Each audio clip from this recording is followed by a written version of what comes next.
Hello and welcome to Our Spirited Life. With spirit meaning our vital animating essence and life being our very existence, we're here to engage and inspire you with enlightening, humorous and sometimes irreverent conversation around real life issues.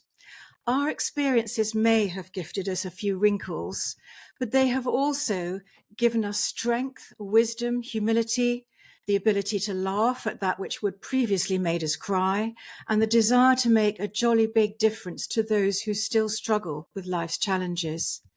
My guests share how they've created a truly successful and spirited life and their journey to reaching this. Listen to the very end for some top tips and a fabulous music choice. So, welcome to this week's issue, where I'm truly delighted to introduce Angela Roth. Roth or Roth, Angela? It's Roth, yeah. Roth. Okay. Angela is the founder of Succeed from the Start, with a passion to help others share their passion, which is brilliant.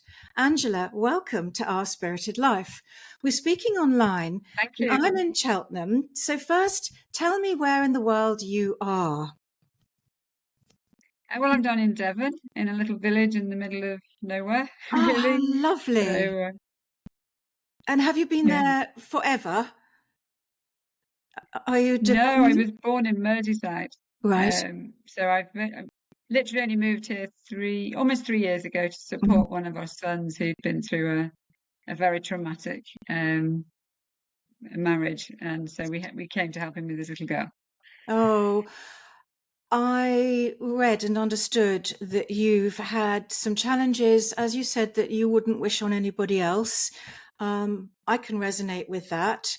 But this is about you today. And I love the fact that you've used your own experiences to benefit and support others, as you've just touched upon. What difficulties and challenges, if you're willing to share these, did you encounter on the way to finding your strength and your passion? I think the first one that I went through was really serious bullying at school, which was really came out of the blue, having been brought up in a family where everybody counts, everybody matters, everybody is equal, Mm. and it didn't matter where they came from. My parents were very inclusive, and to go to high school and discover that not everybody feels like that. As a child, you just assume the world is how you experience it. So Mm. that was a big one, and it seriously knocked my confidence. Mm. And I think what it also did was give me an empathy for those who don't know how to stand up for themselves. So there was still a drive inside of me. I thought, I'm not going to let this squash me.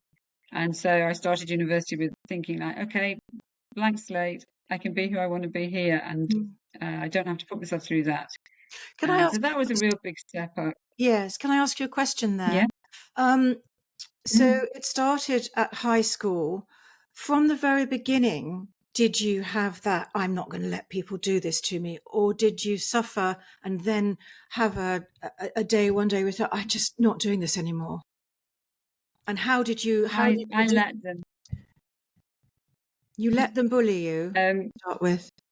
I didn't know how not to. I Mm. think that it was such a shock to me. And the school I went to was different from my sister's because the local school that they went to sort of went downhill. And so my parents changed direction. And I'd passed an exam to get into this school, and mum and dad were having to subsidize the place there. So I really didn't know who to talk to. I couldn't tell them because I felt really Mm. guilty that I Yes. was letting them down, which Mm.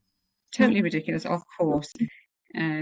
But I let the bullying go on. I didn't know how to stop it. But when I got to it was about the age of 16, coming towards kind of the A level period, that's when I thought, you know what? I don't even need to be anywhere near these girls. I'm not doing the same subjects. Mm.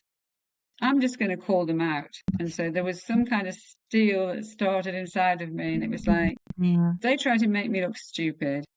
I'm just going to say, I don't know what you're talking about, because they would try to belittle things I said. So I kind of Mm. suddenly got a bit of backbone, I Mm. think. Um, and yeah, I wasn't going to let them treat me like that. Mm. It's so mean, but it's so prevalent, isn't it? And I don't know what it is when we do just suddenly find something inside us that makes us say, I'm not going to stand up for this anymore, or put up rather with this anymore. Um, can you remember, because that's quite a moment, can you remember how that felt, what that was like? Really standing in your own power, finding your I own think it was power. the first, yeah, I think it was the first time where I, I just, I felt free. It Yes. was like, do you know, okay, I'm not the most beautiful person. I'm a bit overweight, which I was. There were things about me that other people that they had made fun of, but I just knew that I was loved. Mm-hmm. Oh Actually, gosh. my I was fully loved, Mm, and that was a huge kind of energy. It gave me the energy, I think, to say, even if they don't love me, that's totally irrelevant. I don't care anymore. mm, mm. I just don't need to dance to their Brilliant. You tune don't anymore. care anymore. Yes. And actually, that's where being loved as a child and at home has such huge advantages for people almost through, their whole adult life. I think there is a difference, huge difference, unless, of course, you do the work if you haven't had that. Um, so you went to university, and what did you take there? So I did a mathematical management degree with fancy names that nobody ever Yeah, understands. But I know. it was basically Explain, please. so it was called decision theory and econometrics, and my children tease me about it because decision making was never my strong point. Uh-huh. It's better now, but at the time they thought that was a funny name. But it was really all about strategy, developing strategy to succeed with a sort of mathematical bias to it, so that you were looking at facts and figures as well. Mm. But it suited me because I think I, I work very much to my instincts. So I do need some facts and figures, but the strategy side of it needs to come first for me. And then the other thing backs it up. So it kind of worked for me. It sounds I like actually took the degree. Sorry. something that actually in any business training we all need, because I understand, I think it was from Carol Vorderman years ago, that people who are good at maths and do maths A level stand a much better chance of doing well in the business or career world. I don't know if that still stands so much now as we've got all this digital help, but perhaps it's that mathematical analytical brain that helps. So sorry, I interrupted you there, Angela. So yes, what were you going to say? No, it's interesting that you mentioned the maths because that was the one thing I excelled in. It was the one thing that, and I think that was partly as well, what gave me the confidence at school because I suddenly realized where my gifts and strengths lay, and it kind of became more confident in that and used it at university. I actually knew I was going to join the police already by that point. Okay. So, in one sense, the degree I took didn't matter too much. They just wanted you to take a degree. So, I chose something that I thought would play to my strengths. Yeah. And in fact, it's been massively helpful over the years. Mm, mm. Um, would you tell me a little bit about your time in the police force, and what drove you to join them as such a youngster? I I think it was because I'd felt disempowered at school. I think I felt that I almost felt called to join the police, which was very strange in a way because I wasn't a child who loved PE or Mm, any of those things. I literally loved playing with dolls when I was little and so on. But there was a drive inside of me to protect and to support. And I don't think I could have learned what I learned in any different way because it put me in front of people for whom life had been traumatic from day one. mm, Um, and many people who they just hadn't been given the chances I'd been given, and it was such an eye-opening world to be in. mm. From that point of view, it also exposed me to a whole different kind of bullying. So Oh, I sort of, I was going to ask I've learned. you. Mm. So, because there's been a lot in the news about it, what's been going on in the police force, and so sadly, has it, been like that? Was it like that for you and as a woman? How long ago did you join? It's a long time ago now. It's in the 1990s. I was in the police, Yeah, yeah. and So, what was their the it's attitude yes, to a female police who actually clearly had a great brain? absolutely yes. I think the thing was I was part of the police force kind of well significantly after the Sexual Discrimination Act had come in. So Mm. there was quite a few policewomen left when that act came in because they hadn't joined the police to be equal. They didn't want to be. Mm. But what it left, there was a sort of a residue of women who fought for equality, but who seemed to think that they had to prove that they were equal to the men. And so they would be very aggressive to anyone who wasn't like that. And I wasn't like that.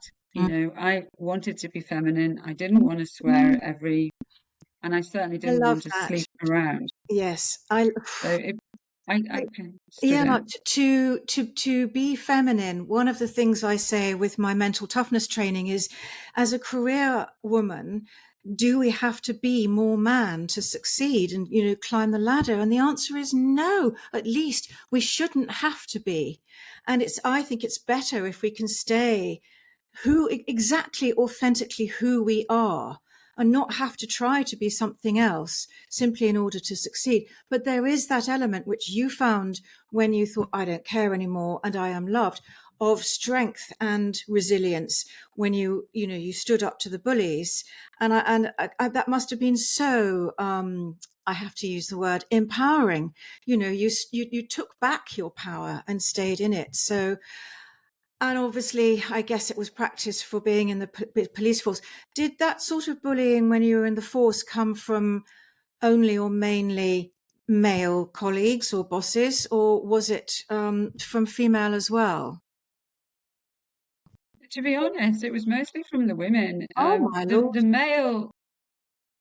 male kind of what was accepted practice still was the very physical side. So Okay. what you might find with the men would be that they would purposefully have to lean across you to pick something up, that sort of thing, where they were touching you, but it was not, nothing in it, of course, but it was that kind of, you could be uncomfortable, or they seemed to think they would have the right if they Yeah, were in a I had car with that. you in night Yeah, duty, yeah. you As a know, PA in that London. they could just, yeah, Yeah, yeah, I think it but was it pretty was. common, and or to ask you Well, to, you didn't. I didn't do anything about it, did you? It was just sort of accepted. It wasn't acceptable, but I didn't have the, the inner sort of strength to do anything about it. I just put up with it at the I time don't think, because it was normal. yeah, and I don't think anybody, I don't think there was a way to talk about it. I just don't think there was ever that opportunity. Like you I say, it agree was with that just you actually. just Mm. yeah, Did you enjoy just your accept it. time? Did you enjoy what you did in the police force? I did. I enjoyed it very much. Where I was in touch with real people, and actually, I had a couple of inspectors who really valued me, Mm. and they sort of stood in my corner, and Mm. for that reason, I was always going to honor them and do what I could. I learned a tremendous amount, and again, I learned to be who I am. It did teach me that I did not need to be like the women who would. I think I made them feel uncomfortable because I would overtly speak about the fact that I did not want to sleep with, you Mm. know, Mm. Tom and Mm. Harry, and so I think I made them uncomfortable, but it made me very, very committed to being who I am. Yes. Yeah, I missed it when I left, and it was quite strange not having a uniform anymore. There were times where I'd speak up to something and forget Yeah. actually that Yeah. I wasn't wearing a uniform anymore. Yeah. Did you find that the uniform gave you a sense of belonging? I hesitate to say sense of power, but perhaps authority, um, but also belonging, because we do need to belong, don't we? Yeah, we do. I think, yeah, I think in a certain way there's a sense of that you're part of something bigger. Mm, And I think that's important for all of us, really. And for me at that time, mm, I mm. did have that sense, particularly because there were people there who I fully respected, Yes. and Yeah. could see the kind of people they were. Yeah, that's great. So, how much did that sense of belonging and being in a community that was obviously very strong and authoritative community, how much did that encourage you to start to build your own community? Was that something that came quite soon after you left the police force, you building your business community? I can see why you built it in the way that you wanted to, with a very nurturing and supportive foundation. But what caused you to start to build your community? I think a couple of things. In between being a police officer, I had four children, two of whom there was a bit of a gap between the older and the younger two. The older two went to school, and by the time our third one was getting to sort of nearer to the age of secondary school, he began to go through a very severe bullying. And my own reaction to that, as a mum, I mean, Mm, I wasn't going to let that happen. And we actually changed to home educating. So our younger two was homeschooled. And through that, became part of a community of very supportive and caring people.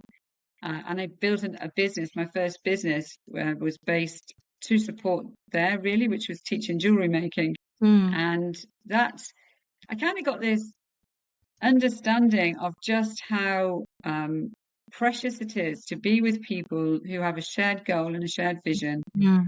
in a way that you can support and nurture each other. Each So other, yes. when when COVID and lockdown happened and everything went virtual, that business pretty much closed overnight because it was very face to face. Mm, And knowing that I wanted to build a business, I looked at the virtual world and fell into the trap, as many other people did at that time, of believing those people who said that they could help you build that business, because I didn't have the skills at that time to do it.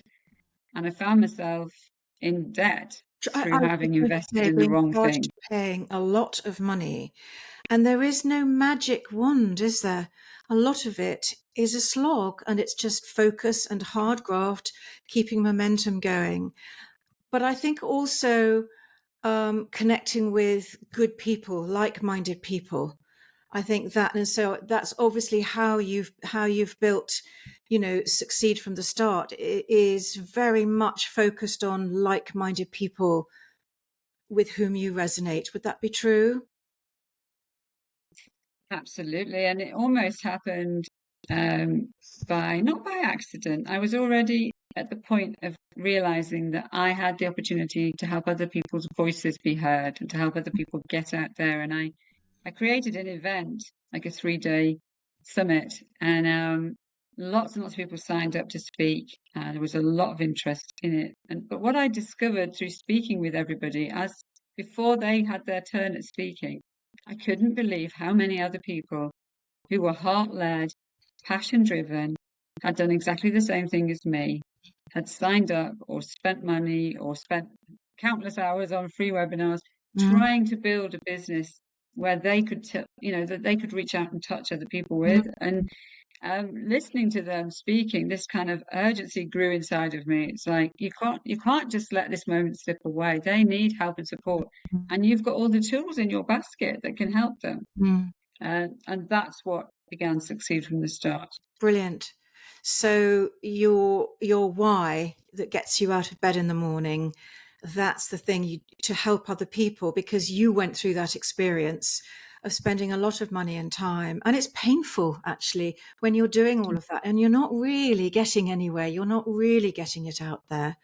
So I've had that experience too, and we both, obviously Stephen introduced us, and I think he's very similar. That like us, he likes to help people who like to help people, and in doing that, it's win-win-win, isn't it?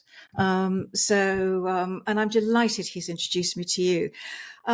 So Your work has enabled and inspired those who are aware of their own need for change.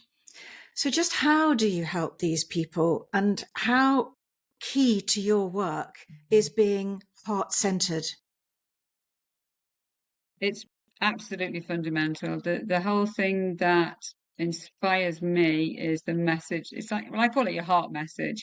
Mm. And another phrase I'll use is your drumbeat message, because once you've identified the passion inside of you that drives you, that fuels your tank, that gets you going, it becomes almost like a drumbeat that Mm, resonates with people who are going to be your clients, because the mm, more you speak about it, the more you identify with it, the more they hear you and come in and join.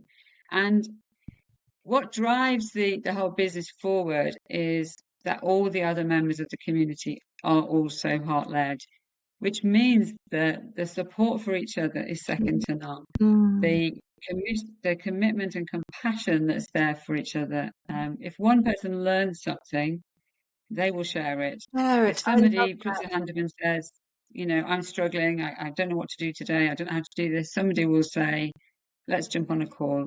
Yeah, I can help with that thing. yeah. And that's vital. What else I do is the technical side, because the other thing that I realized, many people who are heart led, have got a real desire to serve. They Mm-hmm, don't necessarily know how to package what they serve, mm-hmm, and most of them haven't got any experience of using the tech side that's so important in the virtual world. mm-hmm, So, we offer the platform, they get their own digital platform, mm-hmm. and then the support in running that. Yeah, Uh, yeah, and the support with things like social media as well, which again, a lot of them are not comfortable with. yeah, yeah. That's absolutely excellent. Did you, one of my business mentors a few years ago, we were going, in the group, we were going through about sales, about selling. And I think for British women, that's like an it's like an ugh moment. And well, not just a moment. But she actually said to us that in Swedish, the word to serve translates in, to sell translates in to serve. And I thought that was really lovely because it flipped the selling part on its head, alongside the fact that we're all offering something. We're not forcing it onto somebody, but it's the way in which we offer it that I think is really important. And so that's one of the reasons I loved your website, because from the get go, it really gave the flavor and the feeling of your community, and your reviews are wonderful. So congratulations on Yeah, what you've built. How big do you want to build this? Is this a very tight knit community? Is it something that is your baby in a way, or do you want to spread it out to the world?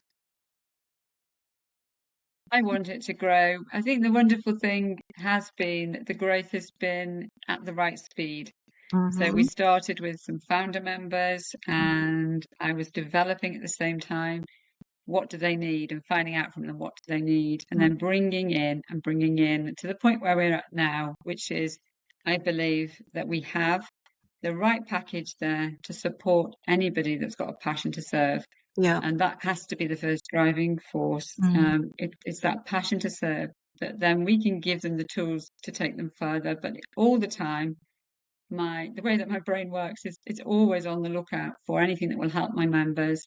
mm, And so the next thing that's coming in is literally going to be a daily support that they can have on the tech side if they just need some help with doing it and they don't want to do it themselves, maybe they're a bit overwhelmed by it. mm, And just bringing in extra support from me, because my joy, my love is the strategy calls that all the members get. So every month they can come, sit with me, we mm, look at where they're at mm, and what do they want to achieve next month, and then I will give them some steps they can take, mm, and just draw out of them the magic that's inside of them. mm. So that Love bit, that. in order to grow and for me to be able to give that time, obviously other things need to grow around the edges, and that's what's been Yeah, happening. yeah, And do you know what you just said about sell and serve being together? And that, I think that's the magic that's been happening in this last couple of months, in that when I talk about the business now, I don't need to sell it.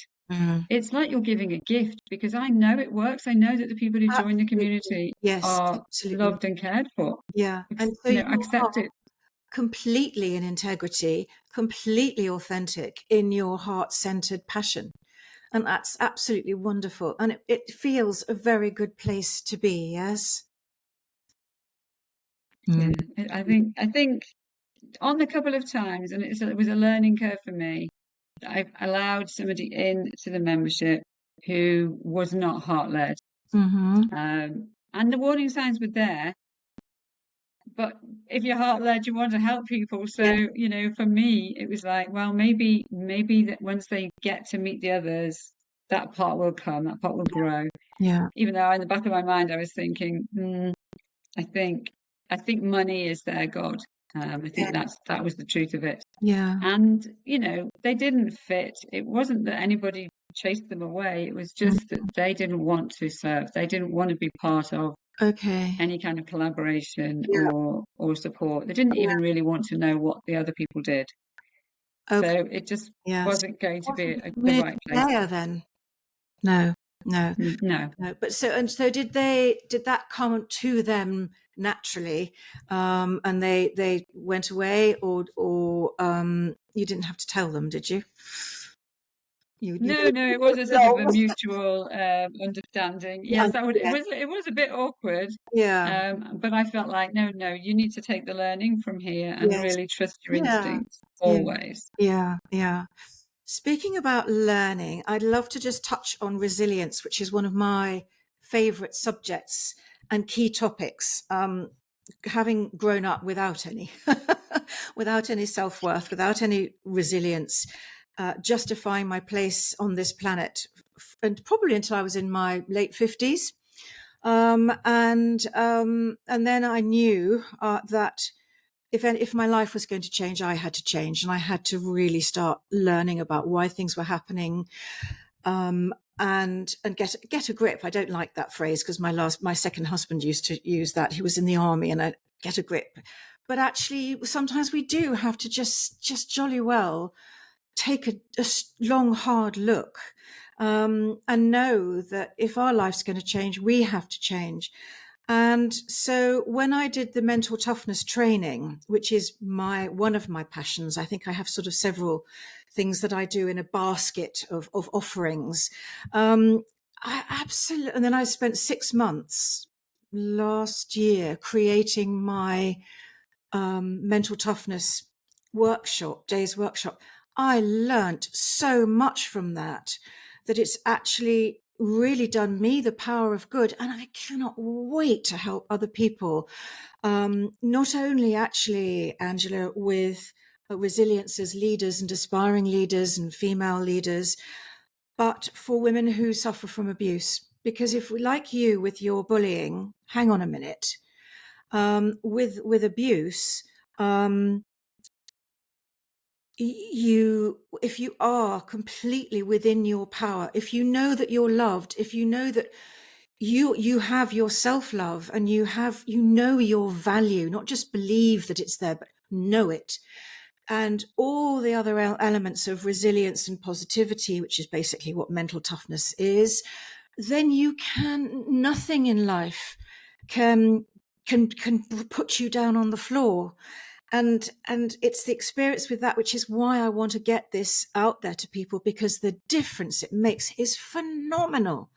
So what's your take on resilience, and how important is that in your teaching with your clients, with your community? Because when you're heart-centered and heart-led, and you're in your business, and especially if it's your own business, which is, say, for an artist, I remember when I was doing my photography degree, one of my tutors used to paint, and she said it had meaning to you because what you have labored to produce and to represent has meaning. And I think Mm. perhaps that's the same with us, with our lives, what we've been through, and therefore we want to use what we've had and done and been through to help others.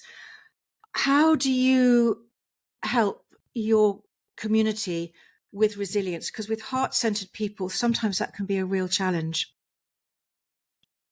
Yes, it definitely can. And I think often when they've taken knocks, either been belittled for what they want to do and told it Mm. can't work. I mean, I was actually told by a mentor, you can't possibly run a heart-led business. Nobody knows what that is. It's nonsense.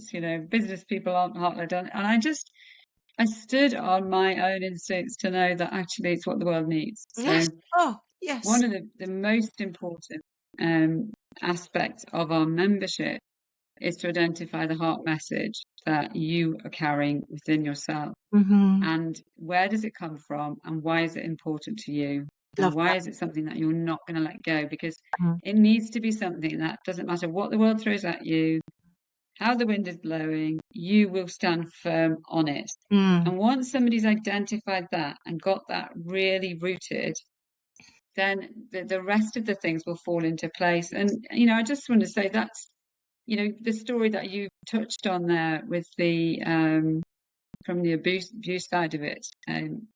One of the reasons our son was led down the path of a narcissistic relationship with a woman and a mother-in-law, actually, so the mother-in-law that was the real problem, Mm. was because at that point he was vulnerable and struggling with self-love at Mm. that point in his life, and they were able to come in and manipulate all of that. Yeah. If without that, if you've got that strength, Mm. that own love of yourself, Mm. then and it's not wrong. People think it's arrogance. It's not Oh, I arrogance. was just It's gonna say they it's think it's arrogant. acknowledgement. Yes, yes. And if we can't It love ourselves, how can we really truly love someone else? And if we can't, one of the things that I teach is to look in the mirror and smile at yourself. Genuinely look in the eyes at yourself in the eyes and smile. And if you can't genuinely smile, practice until it becomes. Because I never used to do that. If you want to achieve something, you need to practice it until you make it. And I don't believe in faking it necessarily, but just jolly well do it until you do get there and it becomes authentic. And I'm sure you and I would talk about authentic confidence, because you can put on a confident mantle. I interviewed Caprice a few years ago, and she said one of her best friends was an absolute bulldog in the ballroom, but at home, personal life was an absolute mess. But so she put that confident mantle on at work. And so many people, male and female, do this. And that's where they get imposter syndrome and burnout. The stress of not being truly you must be awful. And so therefore, what you're doing for people and the way that you're helping people build business, I totally agree, Angela. This is what the world needs, is heart-led and absolutely heart strength, actually, not just sort of inner strength, but let's call it heart strength as well as heart-led. Because where are we yeah going yeah otherwise? exactly that. I think the whole issue of leadership in general, it's the heart-led leadership that will change the world. Mm. We need to put down the arrogant, the dictatorial, I'm better than you sort of scenario. It needs to be leadership needs to come from the heart. It needs to be life-changing and life-giving, Mm. and it needs to be the inspiration needs to come by the person choosing to follow you Mm. because of the way that you're Yes. leading, So not because they're servant afraid. leadership then, servant Mm. leadership rather than authoritarian. Yeah. Um, what was I going to ask you? And also, I read a Deloitte report a few months ago about leaders need to be more human. And that's also what you're encouraging and supporting, isn't it? Yes, if you're not willing to share the vulnerability that you've got inside of you, Yes. then you should actually walk away from the idea that you're going to be able to help people change their lives, Mm. because people will access that part of them when they know they're in safe hands. And they know they're in safe hands if they identify with you that you've been there already Mm. beforehand Yeah. Yeah. and that you've found a way forward. How can it's like, well, it's a little bit like this. I get a lot of sales messages at the moment on LinkedIn, sort of telling me, "Oh, I can help you grow your business. I Oh, can do yeah. this. I can do that for Straight you." They away. don't even know who I No, am. I I, was I thinking, have no idea. not learned about LinkedIn. The Road Less Travelled, F. Scott Peck. There's a wonderful phrase in that, which actually I quoted in my story in one of my books. And I will put that out. Anybody who's listening to this, I'm very happy. And I'll send you PDFs of my books, Angela. Thank you for coming on. And it's about, if I can't remember it correctly, I won't quote it here. Perhaps I'll put it in a note with this. But it is about, in a way, we have to be there, have been there in order to empathize and also be compassionate. I think being compassionate is probably more useful than empathy. And there's another book about that by Paul Bloom called Against Empathy, The Case for Rational Compassion. And it was the founder of the mental toughness company with whom I'm a partner who told me about that, which is, I think, very, very interesting.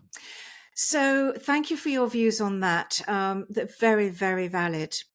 And I guess as well that your resilience was built through your challenges.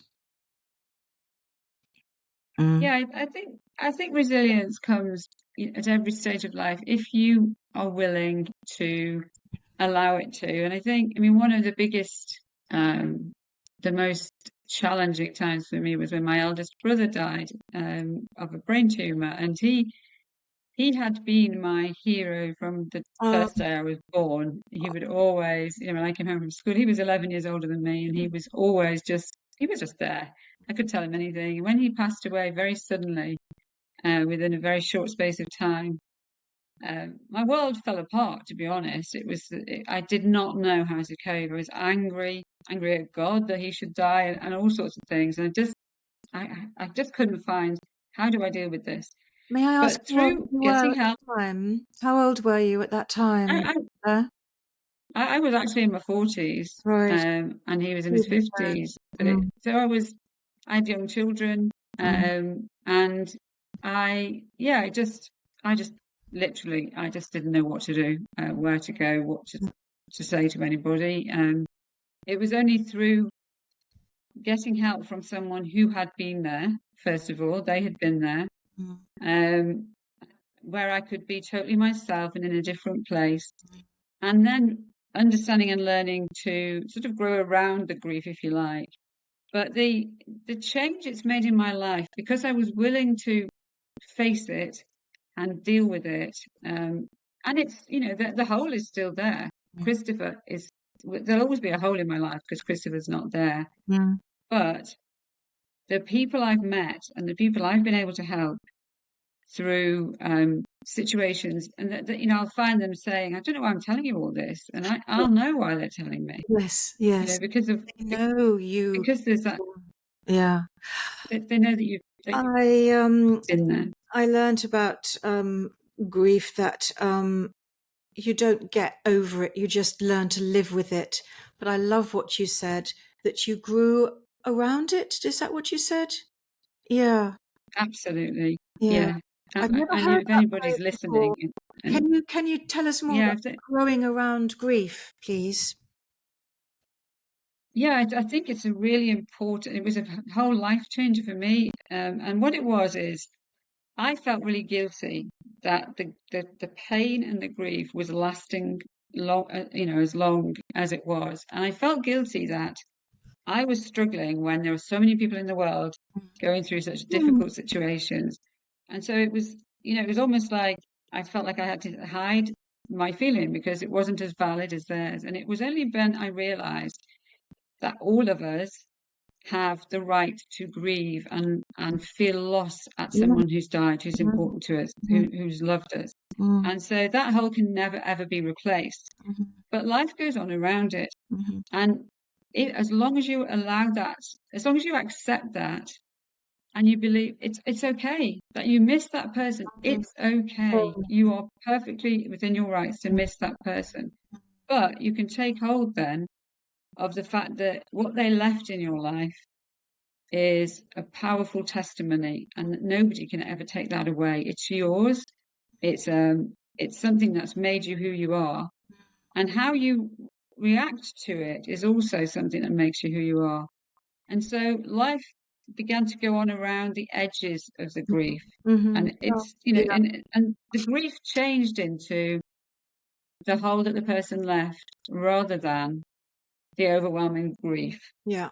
But So, you were in a hole. um, yeah, I Yeah. wasn't actually in that. Yeah, I wasn't in the hole anymore. I was developing a new understanding of life and a new empathy, a new love for other Yeah. people, Yeah. and a new strength. And also that And had that from your brother. You know, you'd had yes, 40 years of that from your brother, yes, which is a real gift. Um, I remember watching the film Shadowlands with Anthony Hopkins, and mhm, was it playing C.S. Lewis, when he said you can't yes, measure pain. And when the stories started to come in for my books, and I thought, oh my goodness, I haven't been through anything, you know, to compare. And I realized you can't compare. You can't compare pain because you can't measure it. And our pain and your pain is our pain. And it's exactly at the level that we are feeling it. And so, no, there's yeah. no guilt to be found around that. But thank you for sharing, because I think growing around pain, I've never heard that before. And I think that would be a really, really beautiful and useful thing for people listening to this. So thank you. My last question was, how important do you think resilience is in a person's professional and personal toolkit? Do you think we've actually really covered that, or is there anything else sort of finally you'd like to say about that? I think we have covered it, and I think literally the only thing I would just really encourage people to believe in is they are who they are for a reason, for a purpose. You know, everybody is born unique. You Yes. know, they are born completely unique, everything about them. And that knowing what that purpose is, knowing and believing in yourself Mm, is the best resilience that you can ever have mm, because mm. nobody will be able to flatten you and knock you over. I'm just about to do a social media post because I've been talking about knowing ourselves. I totally agree with you. This is so important. And of course, who said it first? Socrates. Know thyself. It's the greatest form of wisdom or something. So I thought, oh, I'll do a post on that. So I've asked everyone to choose a piece of music that lifts them or flips their mood or just makes them feel good for whatever reason. Can you tell us about your piece of music and why you have chosen it, please? I chose the piece of music Happy, and for this 2 minutes, I can't remember the name of the guy that sings it, but it's not just the song. I love the video of him in it as well. And Is it it's Pharrell just, Williams? um, that's right, yes. And I think the reason it does something special for me is because every time I hear it, it says, accept yourself and be happy with who you are. Yeah, And yeah, it just, you can see it in all the yeah. people that he has on It's there. They're just all different shapes and beaming, isn't sizes. it? Out of all of them, whatever they look like or wherever they are, it really is just beaming. And I love that choice. Thank you for that. And now I'm excited to learn about, do you want to give 3 top tips or one sort of takeaway from your wisdom today and sharing? Yeah, definitely. I think, first of all, always be true to who you are. And it sounds so cliched and niche, but if you can't stand on the things that you say and the things that you do, if Mm, you feel guilty about them or if you feel like they're not yours, they will never serve you. mm, So it doesn't matter what your true person is. The thing that matters is that you believe in it and that it doesn't hurt anybody, yes, basically. So always stand on your own integrity, your own truth, great. and live it, believe it. I think fundamentally that means everything. I think that the other thing that I would say is if you've got a heart to serve, if you've got something in your life that would change another person's life, even if it's just one person, please don't keep it to yourself. Mm, Please don't hide behind lack of experience or shyness or doubt in yourself. mm, Listen to that voice that says somebody needs what I can give, Mm. and get out there and give it, With it, yes. and there's help for you to do it, but Mm, don't hide it, because the person that needs you will continue to need you until you come and give that help. mm. Thank you. Absolutely wonderful. Thank you so much, Angela. It's been fascinating and actually truly enlightening listening to you speak. And so, will you tell us how we find you? The easiest way is to go to our website, succeedfromthestart.com. Mhm. You'll see me on there, and there's always, you can book a call and let's have a chat. I love to talk to people. I love to find out about you and what makes you tick. Yeah. The email address is also succeedfromthestart@gmail.com, so you can always use that one as well. Fantastic. Okay. Absolutely wonderful. Thank you so, so much. Stay with us. Stay with me for a little bit, won't you? I just want to say that if you found this episode enjoyable and inspiring, feel free to share it with your family and friends. And if you'd like to be a guest on Our Spirited Life, do get in touch. I'd love to talk.